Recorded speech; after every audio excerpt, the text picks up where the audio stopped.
손흥민 선수가 지난 경기에서 굉장히 수비적으로 많이 뛰는 모습들을 보여줬었죠. 경기 장면을 보면 이런 것처럼 손흥민 선수가 아주 낮은 지역까지 내려와서 수비에 가담하고 토트넘의 두 줄 수비에 왼쪽 측면 미드필더를 담당하고 있는 모습을 볼 수가 있었고요. 그리고 이런 상황도 있었습니다. 상대팀이 역습을 전개할 때 손흥민이 뛰어들어가는 선수를 빠르게 따라가서 자기가 직접 후반까지 내려가서 수비에 가담하고 상대의 역습을 차단하는 이런 장면도 많이 나왔었어요. 그리고 기록으로 봐도 지난 경기에서 경기 전체를 통틀어서 인터셉트가 두 번째로 많았던 선수가 손흥민입니다. 첫 번째가 로메로, 두 번째가 에메르송 로얄, 벤 데이비스, 손흥민, 그리고 이제 크리스탈 팰리스의 선수들 이렇게 있는데, 인터셉트의 위치를 보면요, 손흥민 선수가 토트넘 진영으로 내려와서 하프라인 밑으로 내려와서 인터셉트를 기록했다는 것을 볼 수가 있었습니다. 그러니까 그만큼 전방 압박을 통해서 수비를 많이 한 게 아니라 내려와서 수비를 많이 가담했고 그 과정에서 수비적인 행동들을 많이 했다라고 볼 수가 있는 건데, 그러다 보니까 히트맵을 봐도 손흥민 선수가 박스 안으로 들어가는 빈도가 지난 경기에서 많이 줄어든 모습을 볼 수가 있었어요. 그리고 오히려 약간 박스 바깥쪽 하프라인 주변에서 많은 플레이들을 가져갔었죠.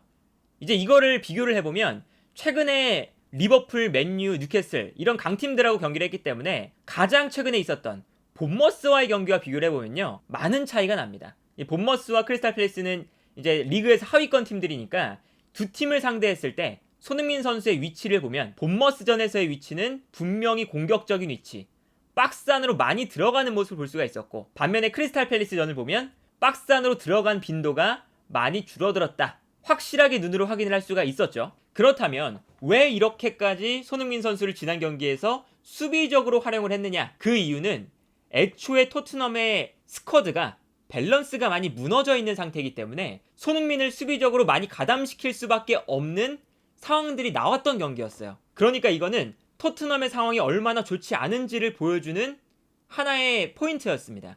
예를 들어서 지난 경기를 보면 토트넘이 수비 라인에서 다이어와 포로가 가장 큰 문제였어요.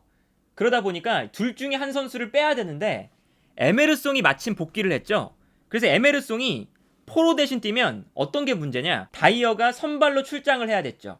그러니까 메이슨 감독이 다이어가 최근에 폼이 너무나 안 좋아서 포로는 그대로 두고 에메르송을 다이어 대신 출전시키면서 로메로와 에메르송의 자리를 바꿉니다. 그래서 랑글레, 로메로, 에메르송 이 세 명의 수비 라인이 만들어진 거였죠. 그렇다면 에메르송을 포로 대신 출전시키고 산체스나 탄강가를 출전시키는 방법도 있었어요.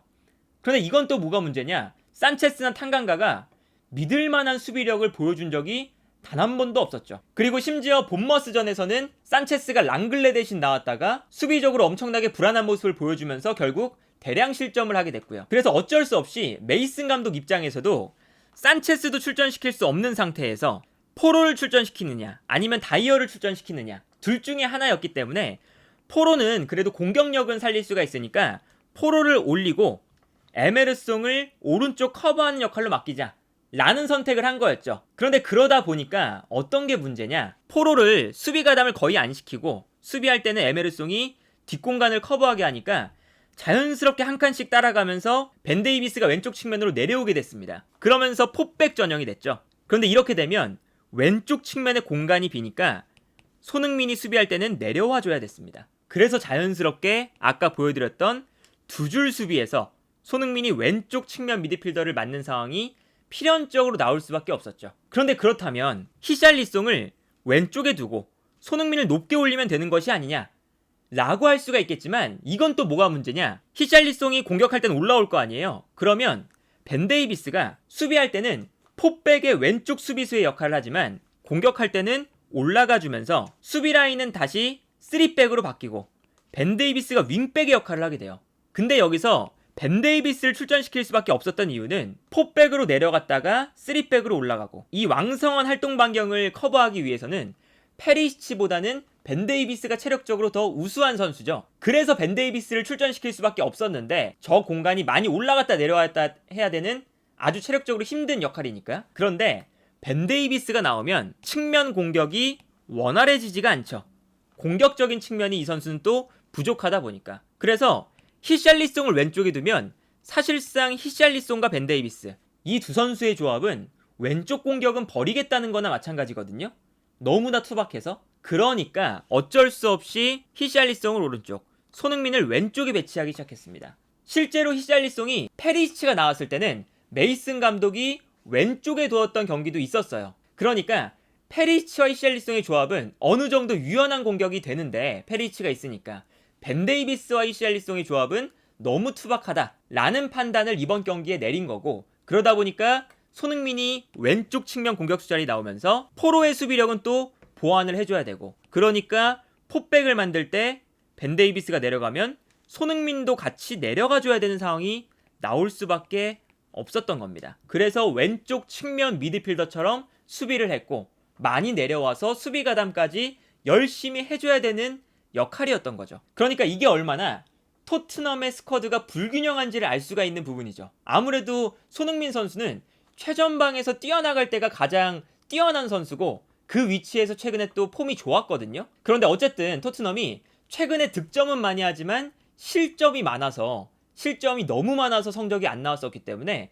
그렇다면 수비적인 방법을 찾아야 됐고, 그런데 다이어를 출전시키지 않으면 필연적으로 오른쪽에 포로가 나와야 되고, 포로가 나오게 되면 그 공간이 수비적으로 불안하기 때문에 메이슨 감독이 생각해낸 게, 포로는 그럼 미드필더처럼 쓰자.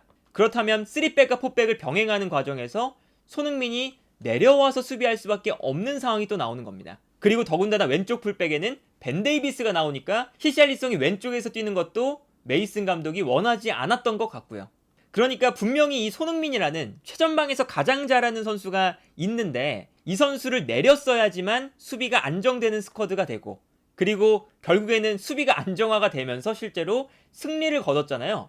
이제 그러다 보니까 얼마나 지금 토트넘이 비효율적인 선수 배치를 해야 될 만큼 안 좋은가, 이걸 알 수 있는 부분인 거죠. 그리고 지난번 뉴캐슬전에서 스텔리니 감독이 있을 때는 포백을 썼잖아요. 이 포백도 어쩔 수 없이 쓴 거에 가까워요. 왜냐면 본머스전에서 3백을 쓰다가 랑글레가 부상을 당해버렸죠. 그러다 보니까 이 스텔리니 감독이 어쩔 수 없이 산체스를 출전시켰던 경기가 있었거든요. 근데 산체스가 또 왼쪽에서 너무 못하니까 산체스와 로메로의 자리를 바꿨습니다. 이렇게 3백이 운영됐었죠.